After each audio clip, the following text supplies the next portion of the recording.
The morning broke over Linville Falls, sunlight spilling over the misty peaks of the North Carolina mountains. Margaret sipped her coffee on the cabin porch, watching the fog cling stubbornly to the trees. Her stomach churned, not from excitement, but from a deep gnawing dread she couldn't explain. She had joined this hiking group for camaraderie, but this particular trip felt wrong. "Hey, Margaret, don't look so serious," boomed Tom as he bounded up the steps. His hiking boots thudded loudly against the wood, and he carried himself with the swagger of someone who thought he owned every trail he'd ever set foot on. "We've got the perfect day ahead, not a cloud in the sky." Margaret gave him a tight smile. "I don't know, Tom. Something about this feels off." Tom rolled his eyes theatrically and crossed his arms. "Come on, Margaret. Don't start with that hocus-pocus stuff. You're going to spook everyone before we've even hit the trail." "It's not hocus-pocus," Margaret shot back. "Sometimes you just get a feeling."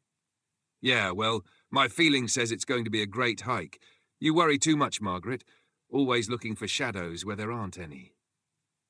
Before Margaret could respond, Sarah and Ellie emerged from the cabin, chattering about gear and snacks, with Ben trailing behind, bleary-eyed and still tying his boots. "Morning, everyone," Sarah chirped. "Ready to conquer the great outdoors?" Tom clapped his hands together. "That's the spirit, unlike some people who'd rather stay here and read ghost stories." He gave Margaret a pointed look, smirking. Margaret's jaw tightened, but she said nothing. The others laughed nervously, unsure if Tom's jab was in good fun or something more. As they loaded their packs into Ben's truck, Margaret couldn't shake the nagging unease in her chest. The drive to the trailhead was filled with Tom's booming voice as he laid out the plan for the day. "We'll take the West Ridge Loop. It's longer, but the views are worth it. And no, Margaret, there's nothing creepy about the woods, okay? Just trees and squirrels." "Thanks for clarifying, Tom," Margaret muttered. Sarah nudged Ellie and whispered, "He's really laying it on thick today." Ellie nodded. "He does that when he feels like he's losing control. Classic Tom." Margaret caught the exchange and felt a flicker of validation. At least someone else saw through his bravado. As they reached the trailhead and began their hike, the unease Margaret had carried since morning only deepened. The forest was beautiful, but something about it felt wrong. The light filtering through the trees seemed dimmer than it should have been, and the air carried a strange stillness. "Let's pick up the pace," Tom said, striding ahead. "Don't want to be out here after dark." "We wouldn't have to worry about that if we'd taken the shorter trail," Margaret pointed out. Tom turned, his grin tight. "We'll be fine. Stop worrying, Margaret. You're making everyone tense." "I'm not," she began, but Tom had already turned away. By late morning, the group came upon a cluster of trees marked with strange carvings. Margaret froze. Spirals, triangles, and symbols resembling eyes stared back at them from the bark. "What the heck is this?" Ben asked, leaning in to snap a photo. "Looks ancient." "Or fake," Tom scoffed. "Probably some bored teenagers trying to freak people out." "These are too old to be some prank," Margaret said, her voice low. "We shouldn't be here." Tom laughed, a sharp, dismissive sound. "Oh, give me a break. It's just graffiti. Come on, Margaret. Let's not turn this into one of your ghost stories." "It's not graffiti," Margaret said, her voice rising. "These are markers, warnings." Tom's grin widened. "Warnings from who? Bigfoot? You've been watching too many documentaries." Ellie frowned. "Margaret might have a point, Tom. These don't feel like a joke." "Thank you," Margaret said, relieved someone was taking her seriously. Tom shook his head. Fine. Let's all get creeped out over some old carvings, whatever makes you happy." They moved on, but the mood had shifted. The usual forest sounds, birdsong, rustling leaves, had faded, replaced by an oppressive silence. Every so often, Margaret caught glimpses of something in the corner of her eye, large, amber eyes glowing in the shadows. She said nothing, certain Tom would mock her if she did. By the time they reached their campsite, the sun was dipping low on the horizon, and the forest felt alive with tension. The fire crackled as they sat around it, their laughter forced and brittle. "All right," Tom said, breaking the silence. "Time for a little campfire story. Margaret, you want to tell us about the ghosts of Linville Falls?" "Not ghosts," Margaret said quietly. "Portals." The group fell silent.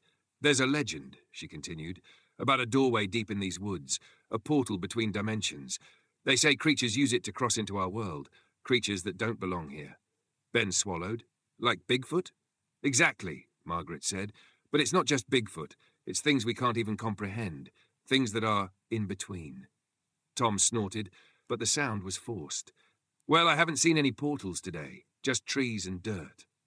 You might see more than you want to before the night's over, Margaret replied.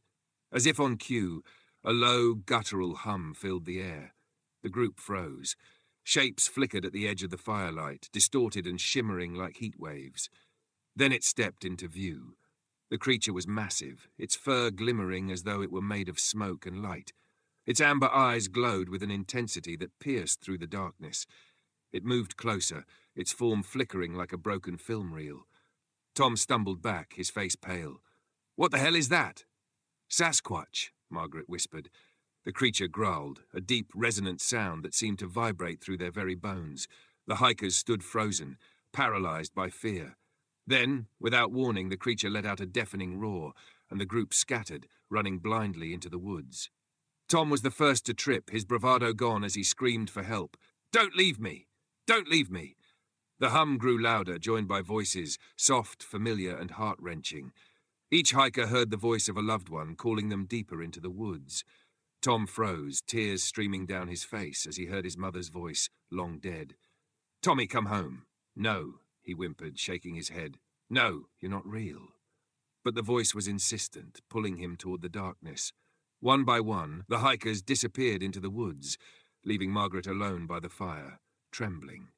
Somewhere in the distance, the Sasquatch let out a final growl before vanishing, leaving only the oppressive hum of the portal behind. Margaret returned to civilization alone, haunted by the flickering images of her friends and the echoes of voices she would never forget. The morning after the encounter, Margaret found herself alone, sitting by the cold ashes of the campfire. The world around her felt eerily silent, as if the forest itself held its breath. The air was heavy with the absence of her companions, Tom, Sarah, Ellie, and Ben, all lost to the whispers and the flickering creature that had emerged from the dark.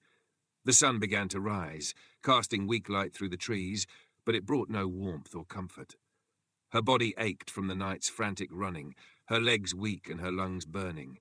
Her mind replayed the moments of the encounter, the flickering Sasquatch, Tom's screams, the haunting voices of loved ones luring her friends into the forest's unknown depths. She shivered, not from the cold, but from the memory of Tom's face, pale and wide-eyed with fear, the self-assured leader reduced to a terrified shell. Margaret's walk back to civilization was slow and torturous.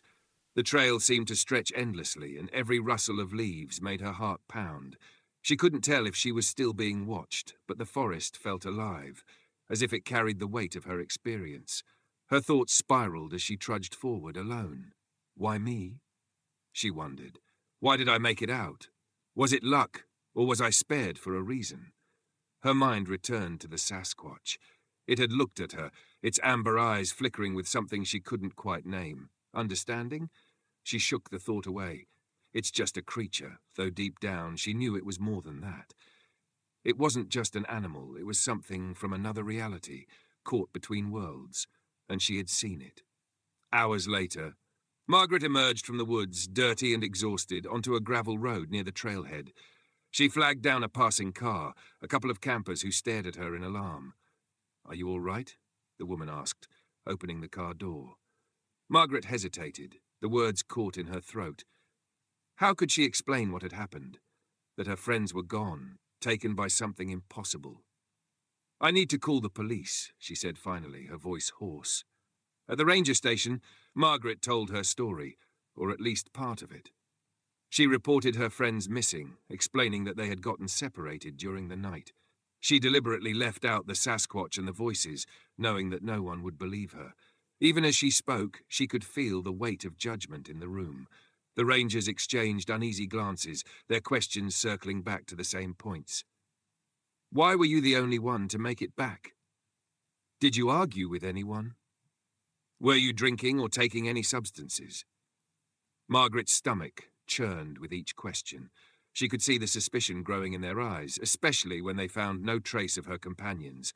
No backpacks, no tents, no footprints leading away from the site. The authorities launched a search that lasted 3 days. Helicopters buzzed over the forest and search dogs combed the trails, but no evidence was found. No bodies, no belongings. It was as if the others had vanished into thin air. The search was eventually called off, the case labelled an unresolved disappearance. Margaret became the subject of quiet whispers and open stares. Some believed her story of getting lost and separated, chalking it up to a tragic accident. Others were less kind, hinting that she might have had something to do with the disappearances. People don't just vanish, one ranger muttered to another as Margaret walked by. She heard them, but she didn't stop to correct them. Weeks turned into months, but Margaret couldn't shake the experience. She avoided the authorities as much as she could, afraid they might reopen the case and point fingers at her. She didn't return to the forest, nor did she speak of what had happened. Not to family, not to friends, not even to herself in her quietest moments. But the memories stayed with her, replaying in her dreams. At night, she would wake up gasping, hearing the hum of the portal in her mind. Sometimes she thought she could still hear Tom's terrified voice, begging not to be left behind. Other nights, it was her husband's voice, soft and coaxing, calling her to join him. One evening, months after the hike, Margaret sat alone in her small living room, clutching a cup of tea. On the table before her was a notebook, its pages filled with sketches of the carvings she had seen on the trees. She had tried to recreate the symbols from memory, hoping to find answers. Books on Appalachian folklore and cryptozoology surrounded her, their spines worn from her obsessive searching. Margaret considered going public with the truth. She imagined herself standing in front of cameras, telling the world about the portal and the Sasquatch that flickered between dimensions. But what good would it do? People wouldn't believe her. At best, she'd be ridiculed. At worst, she'd be institutionalized. Instead, she wrote everything down. Every detail of the hike, every sound, every sight. She wanted to leave a record, just in case. If anyone else ventured into those woods and found themselves staring into the same glowing eyes, maybe they'd know they weren't alone. Margaret lived the rest of her life in quiet solitude, haunted but alive. She never returned to Linville Falls, but she could never fully leave it behind either. Every so often, she would hear a faint hum on the wind, a sound that made her stomach churn and her heart race. Deep down, she knew the portal was still there, and she knew that whatever came through it wasn't finished with this world or with her.